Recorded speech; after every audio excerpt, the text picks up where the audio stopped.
You're watching Public Comment every Thursdays at 8 a.m. The live stream. Detroit is different and Bridge Detroit. Local politics of Detroit.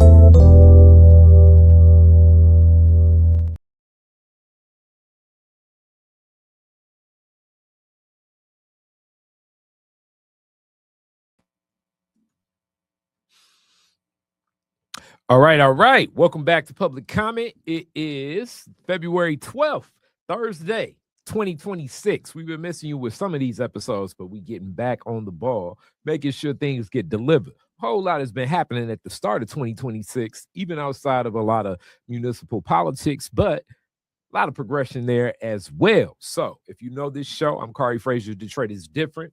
And this is like a weekly look really based on one, which now it's kind of like expanded into multiple notebooks from a journalist and writer that you all should be familiar with, especially if you're checking this out. That's Malachi Barrett of Bridge Detroit. Malachi, how you feeling? Good. We're back just in time for Valentine's Day. Yes. To all of our loving listeners out there, we're back. Yes, definitely. And the first kind of topic, we're talking a lot in reference to the Leland structure, downtown apartment space that for years, I would say, has been like a lot of Detroiters know is, one of those spots where people have stayed. Many stories about like what's happened with the tenants. It's been a lot up in the air since, the space really had no water, and the city was helping care for some of those tenants. I don't know where that stands now because that was months ago, and what considerations have been made, but definitely a lot of tenants' rights organizers are like, yo, we need to look out for these people in the Leland, the 22-story building, and it's being proposed that this becomes permanent affordable housing, and looking into what that would be, even if it takes foreclosure.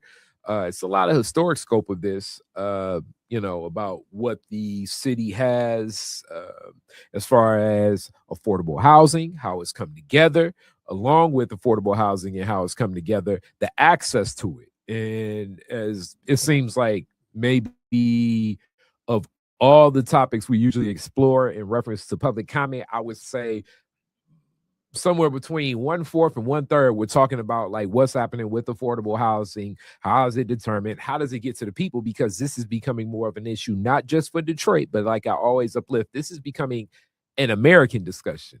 There probably has already been an international discussion. With that being said, Malachi, you were there kind of on the beat, and you've seen a lot transition with this.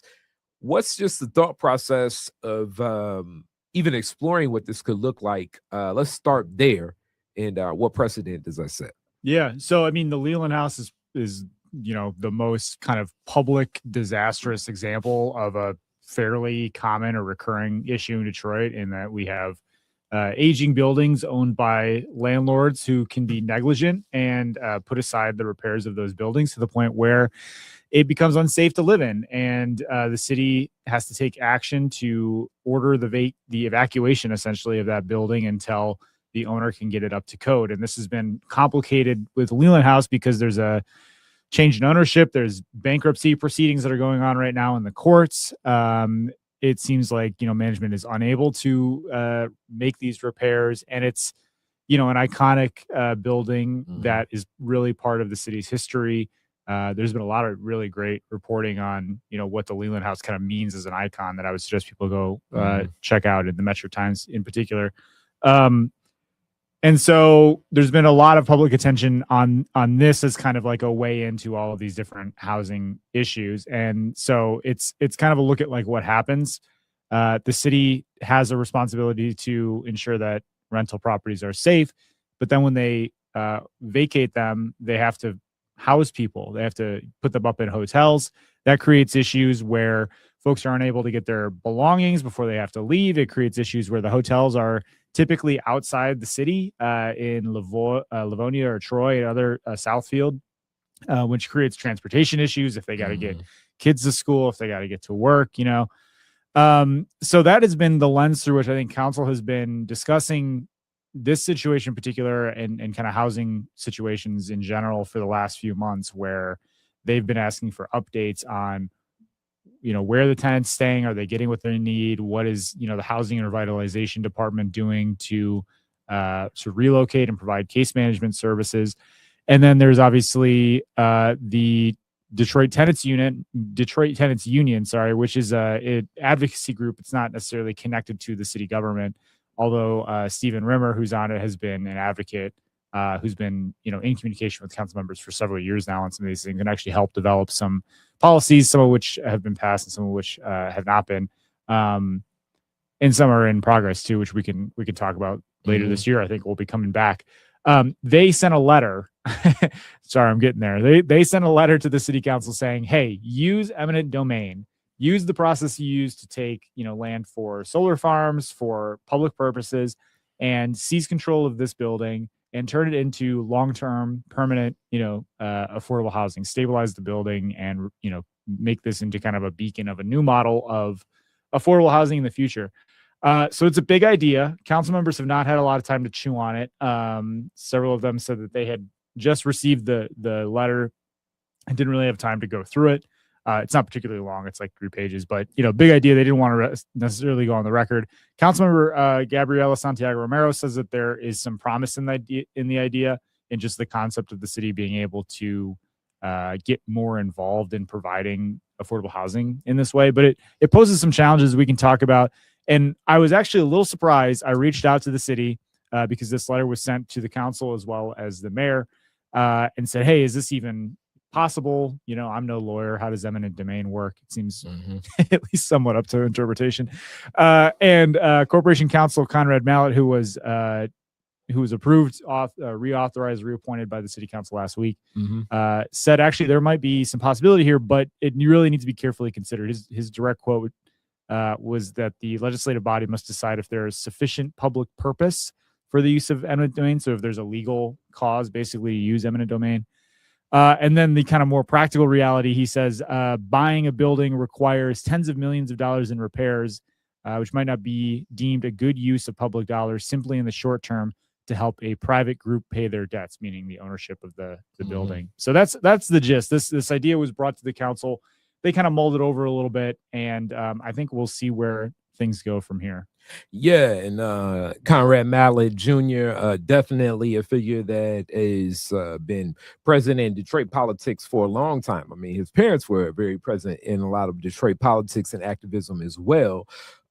He was corporate counsel, meaning the city's attorney under a Mayor Duggan administration, and transitions and was accepted and appointed at that position even in the Mayor Sheffield administration. And I remember even last year, one of the things about like a lot of, I guess, negligent, for lack of a better term, negligent landlords for their properties, for cleanup and, demolishing and a lot of works like that, where the city he really pushed the effort. I want to say it may have been like spring of 2025 to say like, nah, we're really going to crack down on this and pursuing what's happening with a lot of these negligent landlords. And this becomes tough as Lord knows I am not an attorney, but a lot of our law definitely leans towards ownership. And if you do own, hence the whole reason why the whole concept of right to counsel, meaning that tenants that were being evicted didn't even have the right to have representation in council if they were going to be evicted, which that was landmark city ordinance legislation that moved with a lot of support from then city council president, but now mayor-elect, our mayor of the city, Mary Sheffield, and many others too. Tanya Myers Phillips, that was at the time with Sugar Law, and a lot of the movement on this. And this discussion becomes a discussion that kind of threads through so many very present realities. I think when people talk about like the difference between what was Detroit versus what is Detroit, as Detroit in this time is definitely transitioned from like when I was a child. I think about like being born in the 80s, definitely remembering the 90s, just the relationship between so many of the homeowners that were here throughout the city of Detroit. And this has definitely been documented. So we look at like a case like this and what's happening here. And I also think that this kind of ushers in even more reason for the residents. Well, I guess that's like the tenants' rights, like the renters' rights organization that now is moved into a commission, and what could be moved forward with that.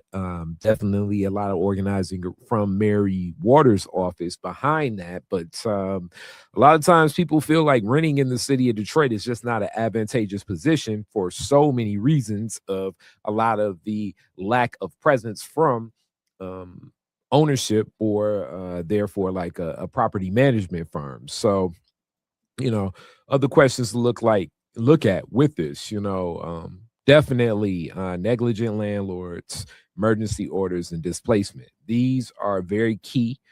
We uplifted this in a couple of times, but this situation at the Leland is even present at other properties where it hasn't got to the point where they don't have water. But I just definitely remember, even with my own family that was staying at the Jeffersonian, and we know how tall the Jeffersonian is, and for so long only had like one working elevator. So you can only imagine a building that I want to say is like has 35 floors, and at least I would say 12 units on every floor, and you only got one operating elevator. You know what I'm saying? So, and that was a topic last week that the city council discussed. They brought in BC to talk about their effort to fix some of these elevators, specifically in senior buildings. So there's a new mechanism to report those to inspectors, and there's a senior liaison now, I think through the Office of Senior Affairs that Mayor Sheffield has put together.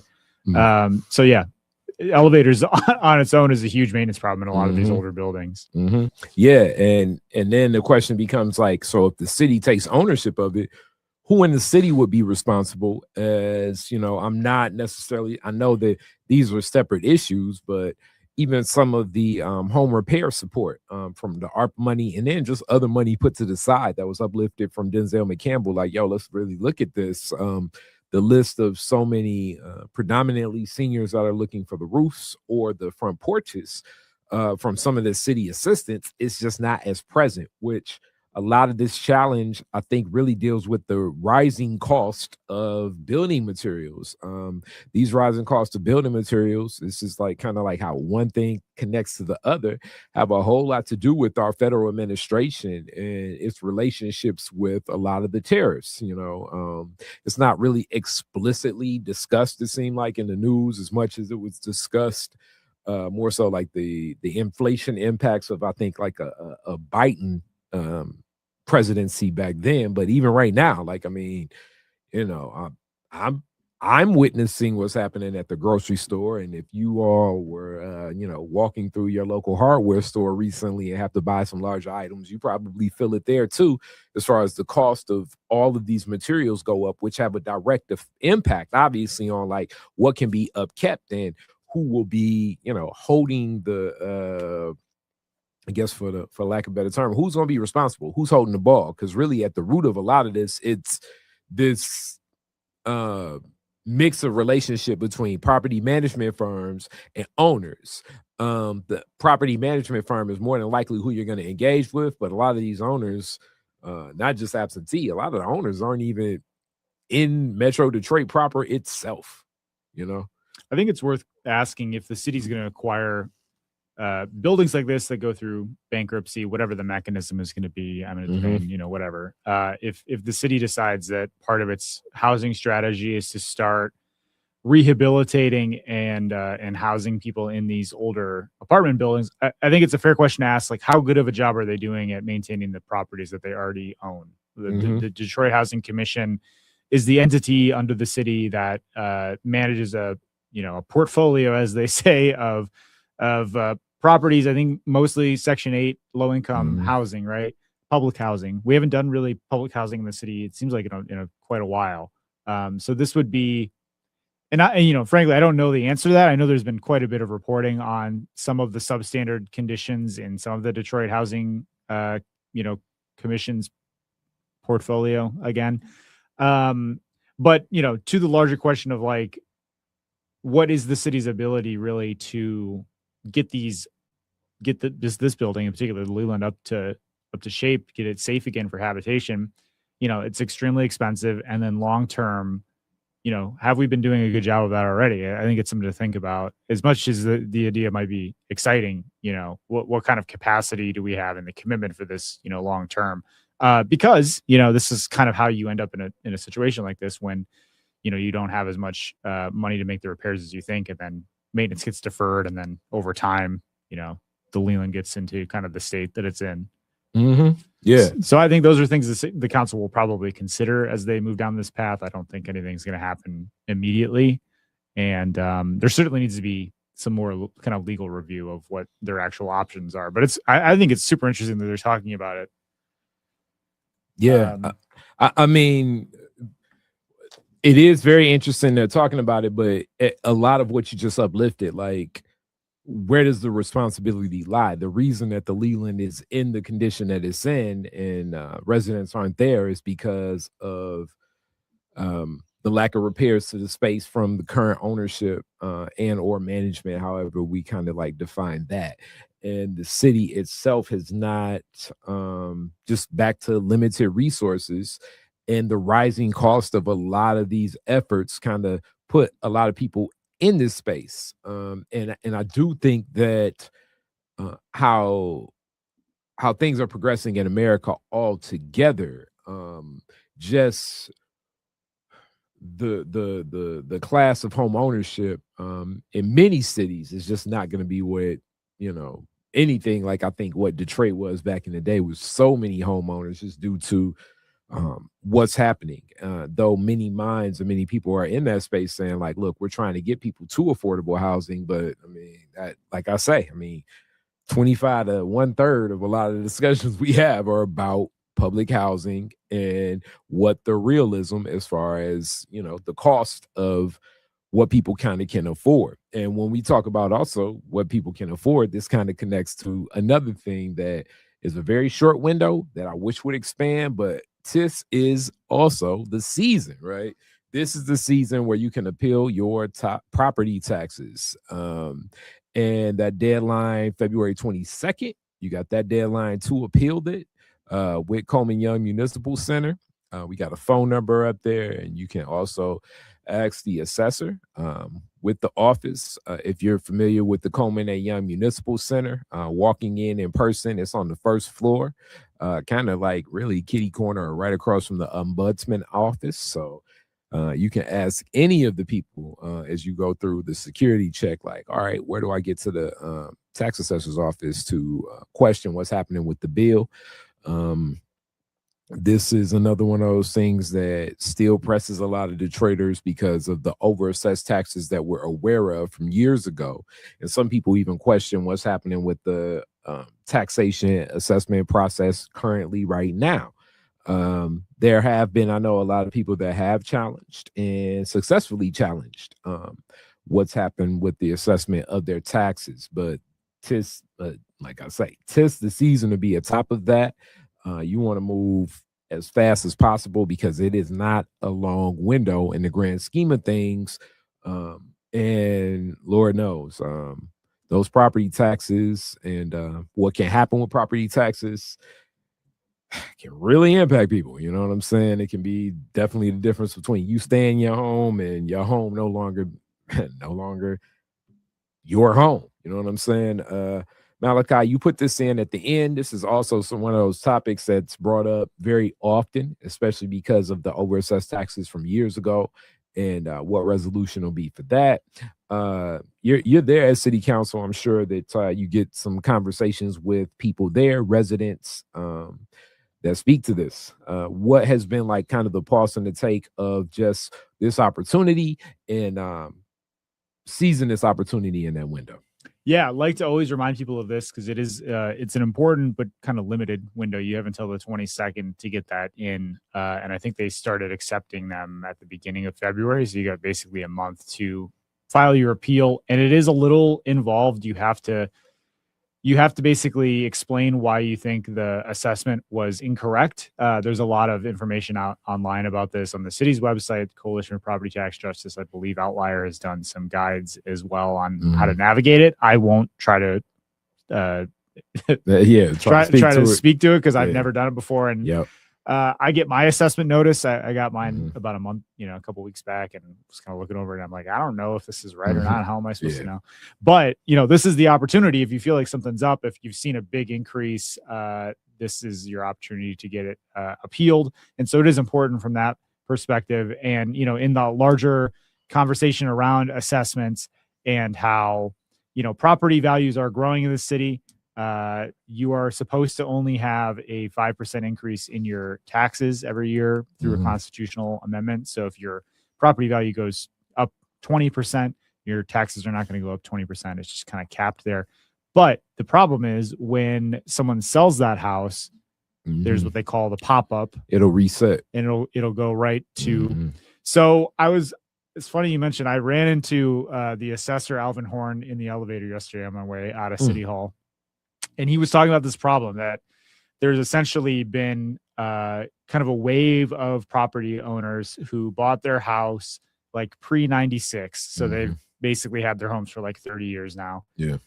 Who are starting to sell them. And so this is becoming a kind of growing problem where people get this like sticker shock where they buy a house for a price that they like.